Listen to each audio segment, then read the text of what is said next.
Julian Ruck, 1423 Lapeer Avenue, Polly's Place. By the numbers, if you're to take a dart and throw it at a map of the U.S., any resident in Port Huron, and just move there instead, by the numbers, there's a high likelihood that person's quality of life would increase. Port Huron is, by the numbers, one of the worst cities in the country to live in. That's a fact. That's not Julian being a big meanie face. That's not an exaggeration. That is a clear fact, proven by 60 years of the population decreasing.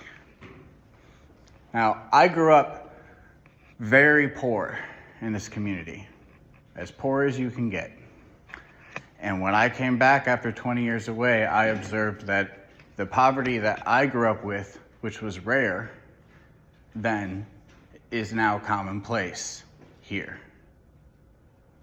And when COVID hit, all the cracks in our local system became very apparent, particularly to somebody like me, who's been a community organizer for about 15 years.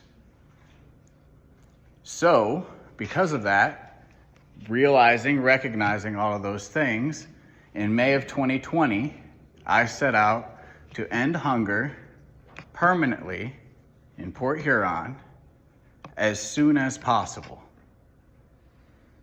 because I recognized the crisis state that the city was in.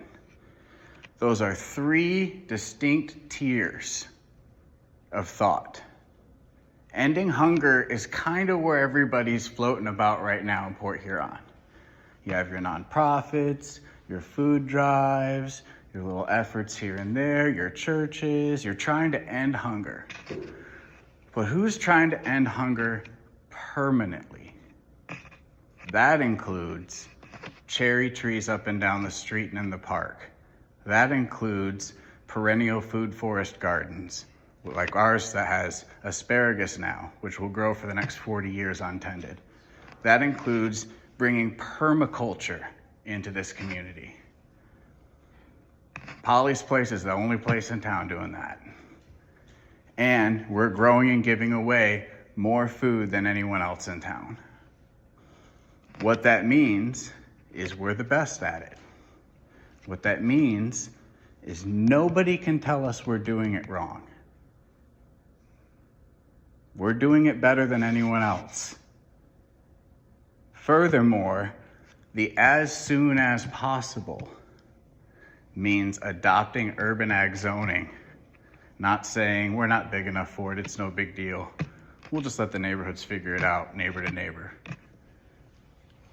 As soon as possible means an open conversation, which you have never offered me here. I've always had to talk with 4 minutes or less. As soon as possible is all of you for a moment thinking, maybe we should ask him how he does it. Do you want to end hunger permanently as soon as possible? It doesn't look like it. I look forward to being invited to speak at length with images that I can show you how we're doing what we're doing.